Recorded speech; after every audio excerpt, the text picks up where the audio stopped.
we were talking about where the threat was, and Johnny and Randall and their three kids, and that's what I want the answer to. I really want to know where the threat is, because I'm 29, and yeah, I do have dreams of having kids someday, but I know my biological clock is ticking, and unless I find husband material here soon.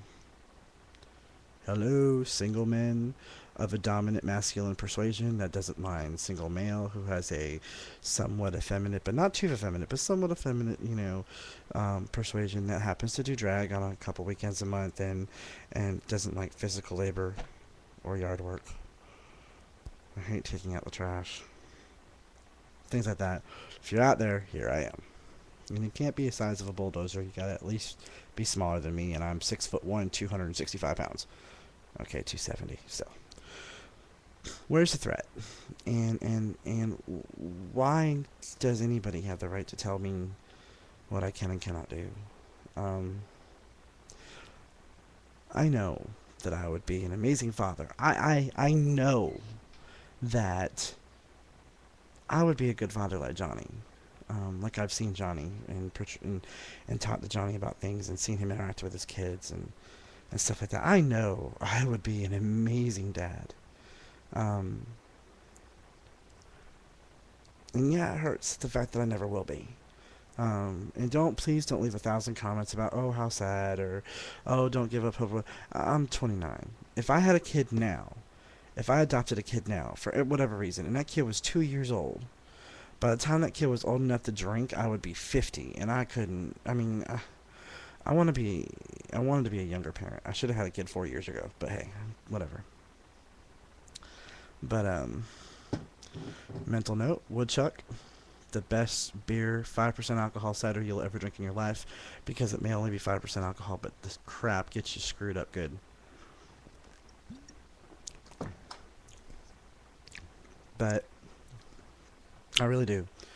I really do want to know where all the threats are, where everything is, and why, for some reason, Johnny and Randall are awful parents, and their kids are just gonna grow up and be wayward souls and terrible people in this world. The 8-year-old said on a video today that he was, I'm gonna grow up and be a singer. No, he said, I'm gonna be a singer when I grow up. And Johnny looked right at him on the video and said, you can be anything you want to be. I mean, I don't understand why people hate as much as they do. Take out all the rules of the Bible for just a minute and just leave the basic principles of love thy neighbor as thyself. If you don't understand it, fine. If you don't accept it, fine. But don't preach out against it, and don't hate it, and don't hate us. I'm a good person. I get up every day on the same side of the bed that you do. I use the same kind of bathroom. I drive the same kind of automobiles. I walk on the same kind of pavement. I wear the same kind of cotton. I mean, there's nothing different from me, or Johnny, or Randall, or my friend Wayne, or my friend Robert, or my friend Bradley, or my friend, you know, Jesse, or my friend Brandy. There's nothing different about any of us that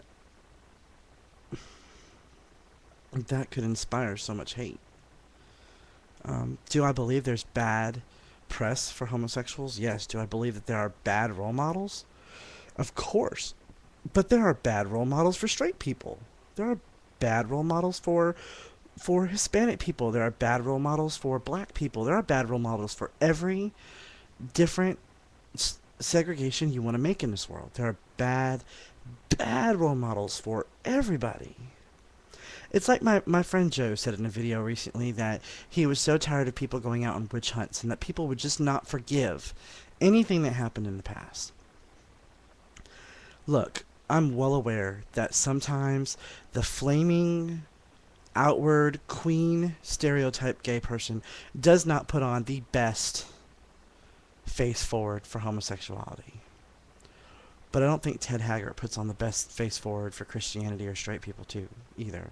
I don't think Dick Cheney puts on the best face, or George Bush for that matter, puts on the best face for homosexuals, when George Bush was a whiskey and cocaine addict in his younger years. If you can forgive a man for doing shit like that and elect him president, why can't you forgive me for having sex with a man and wanting to fall in love and be with him for the rest of my life? I'll never understand that. I don't hate the president. I would never want to spend one day in his shoes. Yeah, it's always been a joke in my, especially in my town here. I've always said I'm gonna come out and run for president.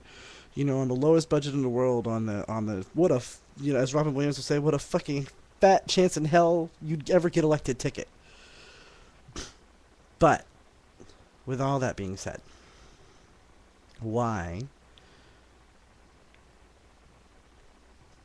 does he hate us so much? When you become the president, you take an oath of office, and part of that oath is to defend the Constitution of the United States. The Constitution and the Bill of Rights and the amendment process was never made to take away rights. It was made so that in the future, the founding fathers understood in the past that things were going to change. They understood in the past, 200 and some odd years ago, that in the future there was going to come a time when the Constitution was not going to fit the fabric of the nation. It was not going to fit the road that this nation had went down.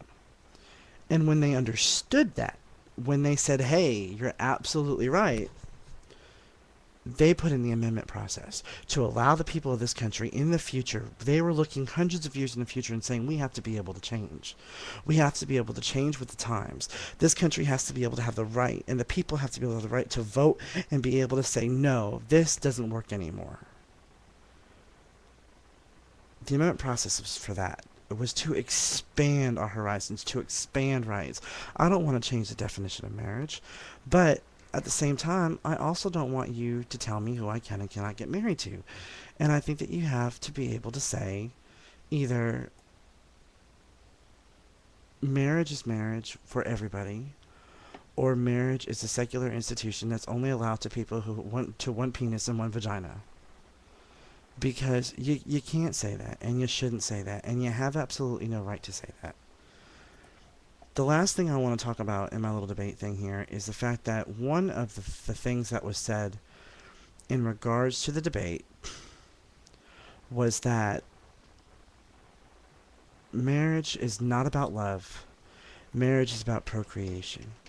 And one of the things that one of the men that wanted to be elected senator in Ohio, where Barack Obama was elected,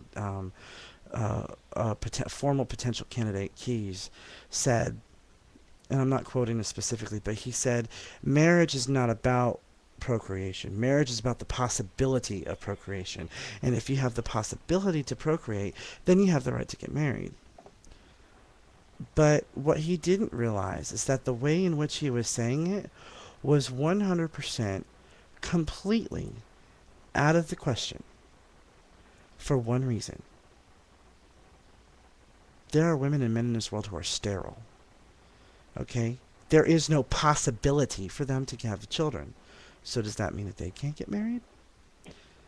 If any of you can answer these questions for me, or answer at least the one question of I'm being chatted with, answer the one question that has to do with what's the threat, please do a video response. I'd love to hear from you.